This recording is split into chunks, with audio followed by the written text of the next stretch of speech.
అనంతపురం మాజీ ఎమ్మెల్యే గురునాథ్ రెడ్డి చేసిన రాజకీయ వ్యాఖ్యలు ఆసక్తి రేకెత్తిస్తున్నాయి. రాజధాని అమరావతి, 3 రాజధానులు, రాష్ట్ర అభివృద్ధి, రానున్న ఎన్నికలపై ఆయన తన అభిప్రాయాలను వెల్లడించారు. రాజధాని అమరావతిపై ప్రతిపక్ష హోదా కూడా లేని పార్టీ మాట్లాడడం సరైంది కాదని మాజీ ఎమ్మెల్యే గురునాథ్ రెడ్డి వ్యాఖ్యానించారు. రాష్ట్ర అభివృద్ధి కోసం అన్ని రాజకీయ పార్టీలు కలిసి పనిచేయాలని ఆయన సూచించారు. కేంద్రంలో కలిసి పనిచేస్తున్న కూటమి ప్రభుత్వం రాష్ట్రానికి ప్రయోజనం చేకూరుస్తుందని, కేంద్రం నుంచి మరిన్ని నిధులు తీసుకొచ్చి అభివృద్ధిని వేగవంతం చేయాల్సిన అవసరం ఉందన్నారు. 3 రాజధానుల అంశంపై ప్రజలు ఇప్పటికే వైఎస్ జగన్ కు తమ తీర్పు ఇచ్చారని పేర్కొన్న గురునాథ్ రెడ్డి, రాజధాని విషయంలో జగన్ కి ఇప్పటికీ స్పష్టత లేదని విమర్శించారు. మావిగన్ పై జగన్ చేసిన వ్యాఖ్యలు రాజకీయ క్రీడలో భాగమేనన్నారు. అలాగే తమ కుటుంబం ఎప్పుడు ప్రజలతోనే ఉందని పేర్కొన్న గురునాథ్ రెడ్డి, తాను ఏ రాజకీయ పార్టీ నుంచి పోటీ చేస్తానో త్వరలో ప్రకటిస్తానని తెలిపారు. వచ్చే అసెంబ్లీ ఎన్నికల్లో ఖచ్చితంగా పోటీ చేస్తానని స్పష్టం చేసిన ఆయన, స్థానిక సంస్థల ఎన్నికల్లో బిఎన్ఆర్ కుటుంబ ప్రభావం ఉంటుందని వ్యాఖ్యానించారు. ఇప్పుడు జరుగుతున్న గత ఎన్నికల్లో సాధించిన కూటమి ప్రభుత్వం ఈరోజు రాష్ట్రంలో మళ్ళీ ప్రజల మన్ననత పొందుతుందని భావిస్తున్నాము. ఎందుకంటే అనేక రకమైనటువంటి ఇండస్ట్రీసు అభివృద్ధి చేయాలనేటువంటి ఆకాంక్షతో చంద్రబాబు నాయుడు గారు చేస్తున్నటువంటి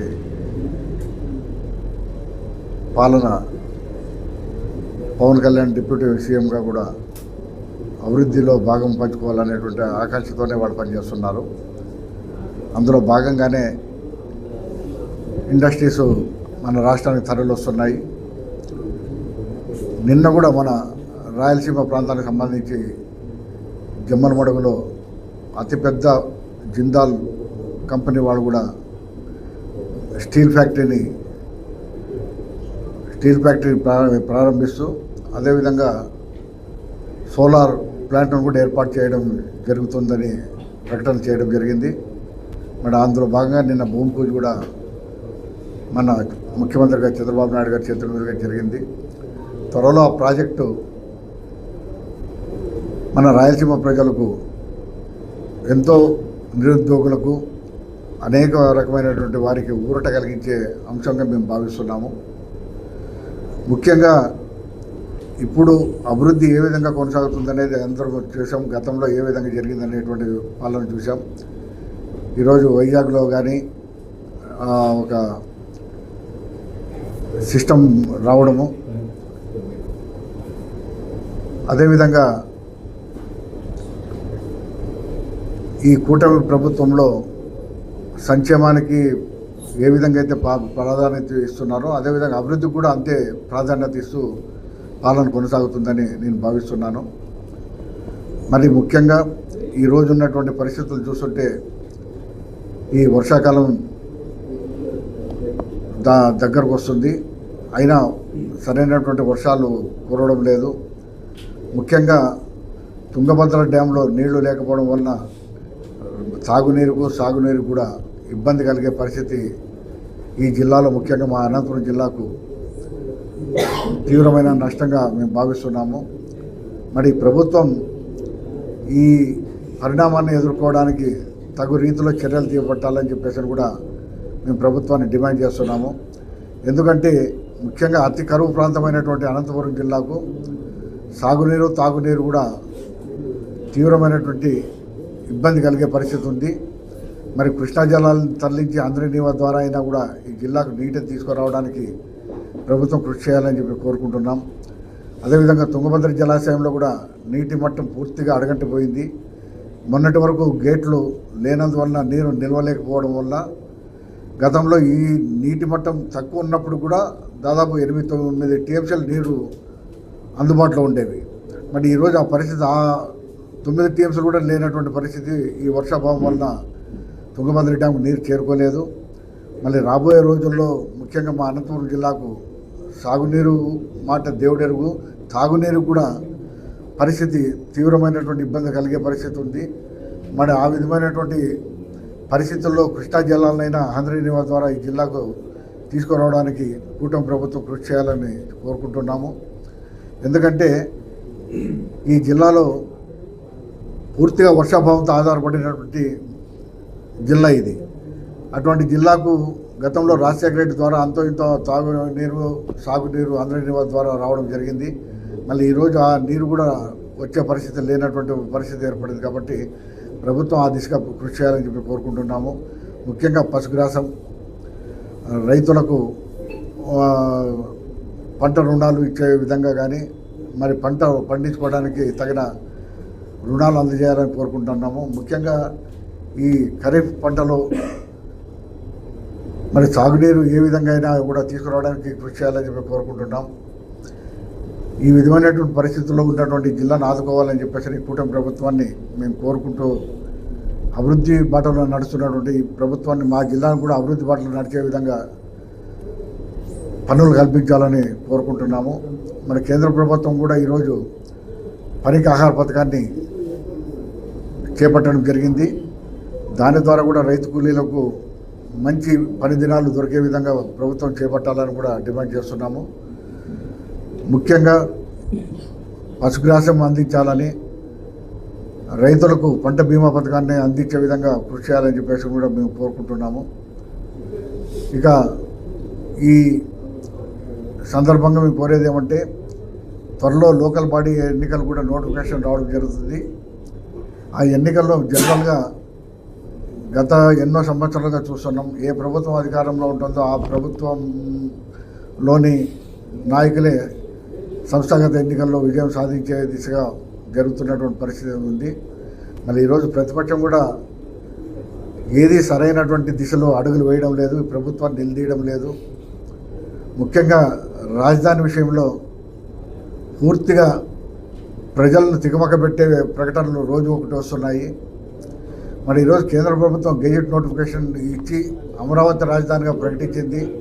మరి అమరావతి రాజధానిలో కూడా పనులు వేగవంతంగా జరుగుతున్నాయని చెప్పేసి కూటమి ప్రభుత్వం కానీ, పురపాలక శాఖ మంత్రి నారాయణ గారు కానీ, R&B మంత్రులు కానీ, మన ఆర్థిక మంత్రి కానీ పదే ప్రకటనలు చేస్తున్నారు. మరి ఆ ప్రకటనలే కాకుండా నిజంగా అభివృద్ధి వైపు నడిపించి రాజధానికి పూర్తిగా రూపురేఖలు తీర్చిదిద్దాలని ఈ 2 ఏళ్లలో ఇప్పటికే గత 2 ఏళ్ళు గడిచిపోయింది. ఇంకా కాలపరిమితి కేవలం 3 సంవత్సరాలే. ఈ 3 సంవత్సరాల్లో కూడా చివరి సంవత్సరం పూర్తిగా ప్రజలు ఎన్నికల వైపు మాట్లాడే పరిస్థితి ఉంటుంది. కేవలం ఈ ప్రభుత్వానికి ఉండేది కూడా 2 సంవత్సరాలు గడివే. మన కేంద్రంలో కూడా భాగస్వాములైనటువంటి కూటమి ప్రభుత్వం మన కేంద్ర ప్రభుత్వం నుంచి అపారమైనటువంటి నిధులు తీసుకొని వచ్చి పూర్తిగా రాజధానికి ఏ విధమైనటువంటి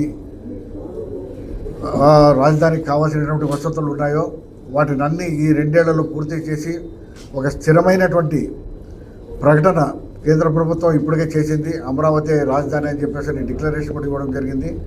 మళ్ళీ ఆ రాజధాని పూర్తిగా మళ్ళీ వేరే ప్రభుత్వం వచ్చినప్పుడు మారకుండా మళ్ళీ వేరే ఆలోచనలు ప్రజలకు రాకుండా ఉండే విధంగా కఠినమైనటువంటి నిర్ణయాలు తీసుకోవాలని చెప్పేసి కూడా ఈ కూటమి ప్రభుత్వాన్ని కోరుతున్నాము.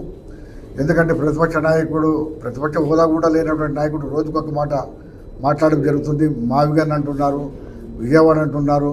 గతంలో ఆయన అధికారంలో ఉన్నప్పుడైతే 3 రాజధానులు అన్నారు. మరి ఏది ఇప్పటి వరకు క్లారిటీగా చెప్పడం లేదు గత ప్రభుత్వ నాయకులు కానీ.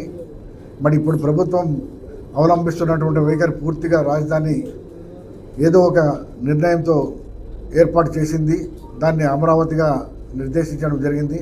మన అమరావతి కూడా మళ్ళీ మార్పులు జరగకుండా పూర్తిగా యాజ్ ఏ రాజ్యాంగపరమైనటువంటి పరిమితుల్లో రాజధాని ఏర్పాట్లు చేస్తున్నారు. దాన్ని ఖచ్చితంగా అమలు చేయాలని చెప్పేసి కోరుకుంటున్నాము. ముఖ్యంగా మా జిల్లా పరిస్థితులు, కరువు ప్రాంతం, నిరుద్యోగ సమస్యతో కొట్టుమిట్టాడుతున్నారు యువకులు. వారందరికీ సరైనటువంటి ఉపాధి కల్పించాలని, వారికి ఏవైతే కూటమి ప్రభుత్వం హామీలు ఇచ్చిందో ఆ హామీలన్నీ అమలు చేయకపోతే మళ్ళీ తిరిగి గుణపాఠం ప్రజలు చెప్పే దిశగా ప్రయత్నాలు జరుగుతాయి. కాబట్టి మీరు ఇచ్చినటువంటి హామీలన్నీ నెరవేర్చాలని చెప్పేసి కూడా ఈ కూటమి ప్రభుత్వాన్ని డిమాండ్ చేస్తున్నాము. ఎందుకంటే ప్రతి ఒక్కరికి ఎన్నో హామీలు ఇచ్చారు. ఆ హామీలన్నీ అమలు కావాలంటే లక్షల కోట్లు నిధులు కావాల్సి వస్తుంది. మన లక్షల కోట్ల నిధులు కావాలంటే దాన్ని మనం అప్పు రూపేణా తీసుకొని వచ్చేప్పటికి ఇప్పటికే మనం అప్పుల్లో కూలిపోయినాం.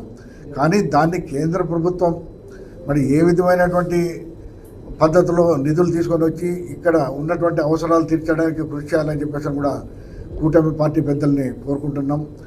భాగస్వాముగా ఉన్నారు కాబట్టి కేంద్ర ప్రభుత్వంలో కూడా మన ఎంపీలతోనే కేంద్ర ప్రభుత్వం కూడా అధికారంలో నడుస్తున్నారు కాబట్టి వారి మెడల వంచి కూడా మనకు తగిన వసతులను ఏర్పాటు చేసుకోవడానికి, మనకు కావాల్సినటువంటి అభివృద్ధిలో ఏ విధమైనటువంటి సహాయ సహకారాలు కావాలన్నా కూడా వాటిని తీసుకురావడానికి మన వంతు కృషి చేయడానికి చాలా సులభమైన మార్గాలు ఉన్నాయి. కాబట్టి కేంద్ర ప్రభుత్వం కూడా పూర్తిగా మనకు సహకరిస్తుంది. గతంలో నరేంద్ర మోడీ గారు ప్రతి రాష్ట్రానికి ఏ విధంగా అభివృద్ధి చేయాలనేటువంటి ఆలోచనతో ఉన్నారో ఆ విధమైనటువంటి ఆలోచనలతో మన రాష్ట్రాన్ని కూడా అభివృద్ధి చేసే విధంగా దిశగా ప్రయత్నాలు కొనసాగించాలని కోరుకుంటున్నాం. మావిగన్ అనే ఇప్పుడు చెప్తున్నారు, గతంలో 3 రాజధానులు అని చెప్పి ఎలక్షన్లు పోయినాడు. మరి ప్రజలు ఏ విధమైన నిర్ణయాన్ని నిర్దేశించారో మనం చూసాము. ఇప్పటికైనా ఒక క్లారిటీ అనేది నాయకుడికి ఉండాలి. ఆ క్లారిటీ లేకుండా గతంలో 3 రాజధానులు అన్నాడు. కానీ మళ్ళీ ప్రభుత్వం మారిన తర్వాత చంద్రబాబు నాయుడు గారు గతంలో అమరావతి అన్నాడు.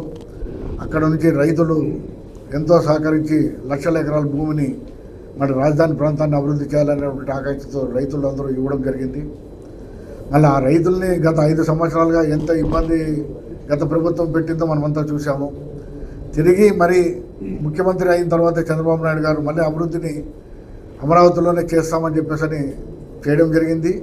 కేంద్ర ప్రభుత్వం నుంచి కూడా డిక్లరేషన్ తీసుకొని వచ్చి రాజ్యాంగబద్ధంగా అమరావతిని రాజధాని అని చెప్పేసి ప్రకటించడం జరిగింది. మరి తిరిగి మరి ప్రతిపక్షంలో ఉన్నటువంటి వాళ్ళు ఈ విధంగా మాట్లాడడం సరికాదు. ప్రజల్ని మభ్యపెడుతున్నారు, అయోమయ పరిస్థితుల్లోకి నెడుతున్నారు. ఏది మా రాజధాని ఏది అనేది స్పష్టంగా చెప్పలేని పరిస్థితిలో ఈరోజు ఆంధ్రప్రదేశ్ ప్రభుత్వం ప్రజలు ఉన్నారు.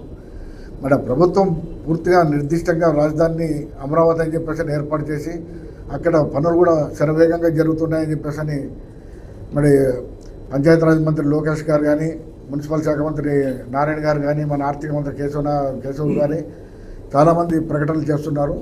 మరి వాళ్ళు ప్రకటనలకే పరిమితం కాకుండా అభివృద్ధి చేసి చూపించి ప్రజలకు సరైనటువంటి దిశానిర్దేశం ఇవ్వాలని నేను కోరుకుంటున్నాను.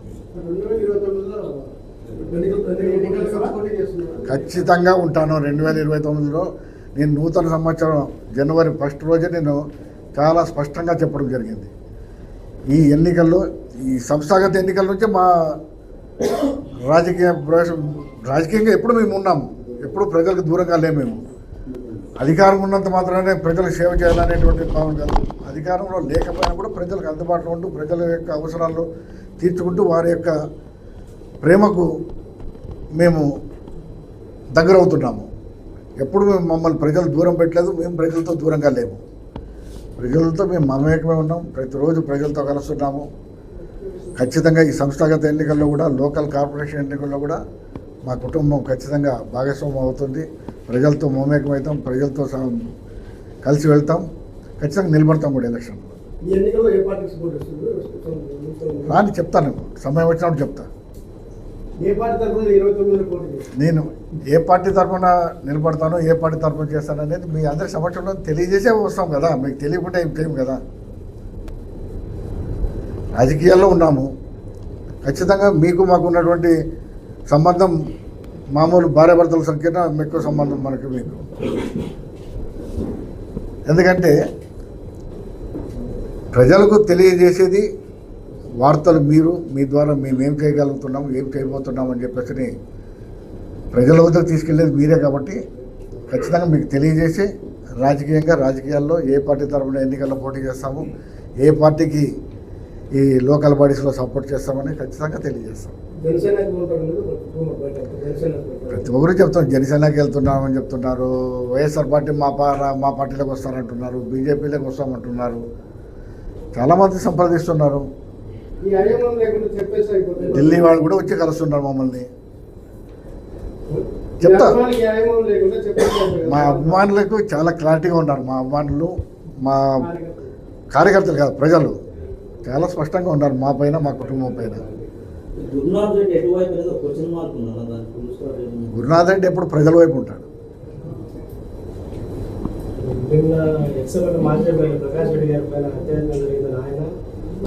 జాయింట్ వెంచర్లో మీరే చెప్పాలని చూసారు ప్రకాష్ రెడ్డి. పూర్తి మా కుటుంబం హత్య రాజకీయాలకు, ఫ్యాక్షన్కు వ్యతిరేకం. నేను వాటి గురించి మాట్లాడదలుచుకోలేదు, మాట్లాడను కూడా.